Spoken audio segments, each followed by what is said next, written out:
अस्सलामुअलैकुम एवरीवन। तो आज बहुत ही अहम मुद्दा लेकर आई हूँ आपके सामने। जी हाँ, ये जो भीड़ देख रहे हैं ना, ये है हमारी मुस्लिम यूथ। जी हाँ, जिनको मतलब नहीं है कि हमारे भाइयों की मॉब लिंचिंग हो रही है, उनको जिंदा जला दिया जा रहा है। जिनको मतलब नहीं है कि हमारे छोटे छोटे मासूम बच्चों को जो है वो निशाना बनाया जा रहा है नफरत का।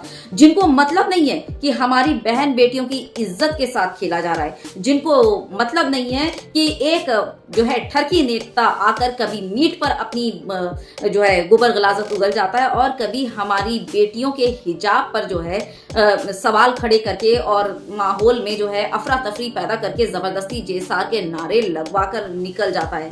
हमारी मुस्लिम यूथ को मतलब नहीं है इन सब चीजों से। हमारी मुस्लिम यूथ को किस चीज से मतलब है कि मुनव्वर फारूकी ने बिग बॉस जो है वो उसने ट्रॉफी हासिल कर ली, वो जीत गए।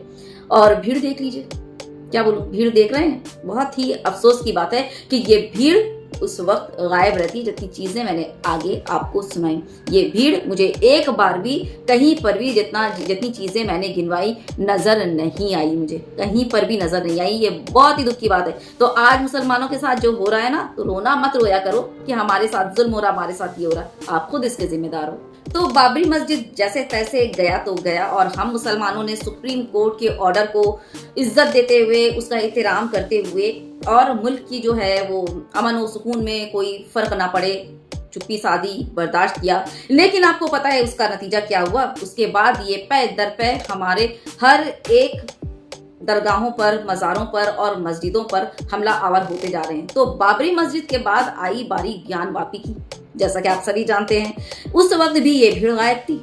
जी हाँ, ज्ञान वापी में बाकायदा जो है वो इजाजत दे दी गई है कि आप वहां पर तहखाने में पूजा कर सकते हैं। ये भीड़ गायब। और अब फिर महरौली में 700 साल पुरानी एक जो है मस्जिद को सुबह सवेरे, यानी कि लोगों के जगने से पहले, सूरज निकलने से पहले उसको बुलडोजराइज कर दिया गया। उसे पूरी तरह से बुलडोजर चलाकर निस्तो नाबूद कर दिया गया।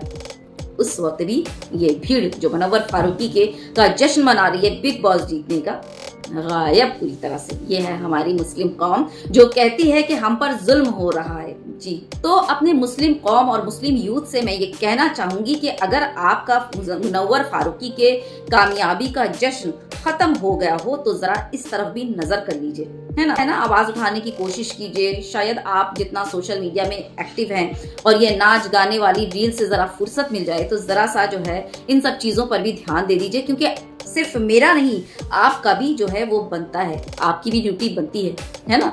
अल्लाह से तो हमारे नहीं है, अकेले नहीं है, या मस्जिद जो है वो सिर्फ अकेले हमारे की नहीं है ना।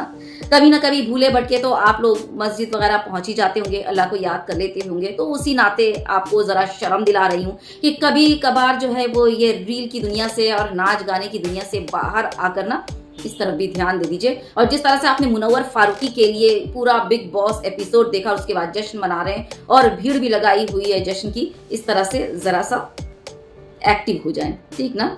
अपने हक के लिए लड़ना बोलना सीखिए, तलवार भाले से नहीं। जिस तरह से जश्न मना रहे हैं खुशी से, सुकून से, उसी तरह से अपने हक के लिए आवाज उठाना सीखिए। अब देखिए, अभी जो है वो मस्जिद ही है, मंदिर बना नहीं है, सिर्फ कोर्ट के ऑर्डर आए हैं।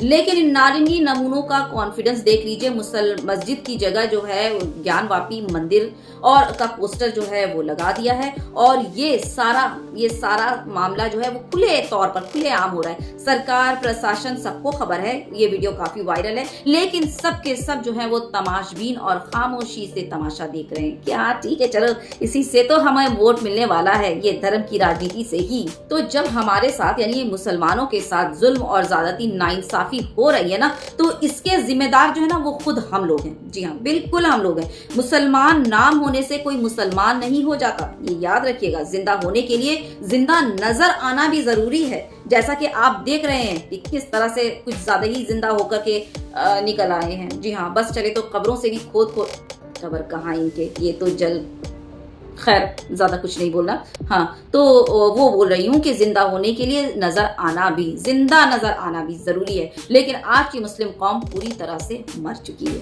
जमीर भी, और मतलब क्या बोलूं, मुसलमानों में इतनी भी औकात नहीं है कि अपने लिए इकट्ठा होकर एक नेता चुने और उससे जो है कहीं किसी विधायक की पोस्ट किसी भी जगह उसको पहुंचाएं। इतनी भी औकात नहीं कि अपने आप में इकट्ठा होकर अपना एक नेता चुने। और कोई नेता जो है ना इनके हक में यानी कि मुसलमानों के हक में आवाज उठाता है, बोलता है, तो क्या होता है आपको पता है? हम ही में से यानी कि हम मुसलमानों से ही एक आदमी खड़ा होता है और उस नेता पर जो मुसलमानों के हक के लिए आवाज उठाता है ना उसी पर तोहमत और बुहतान लगा देता है। जी हाँ, तो ये है हम मुसलमान।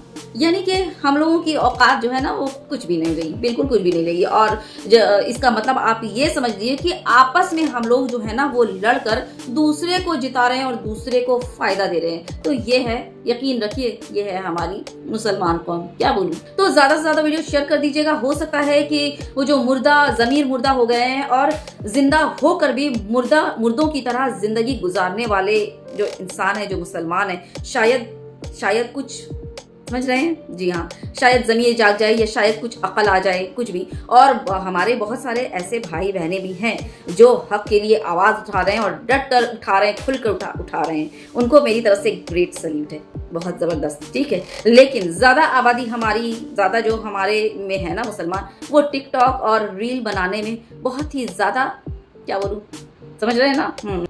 खैर, शेयर करना बिल्कुल मत भूलिएगा और ज़्यादा वीडियो शेयर कर दीजिएगा। अल्लाह हाफिज़।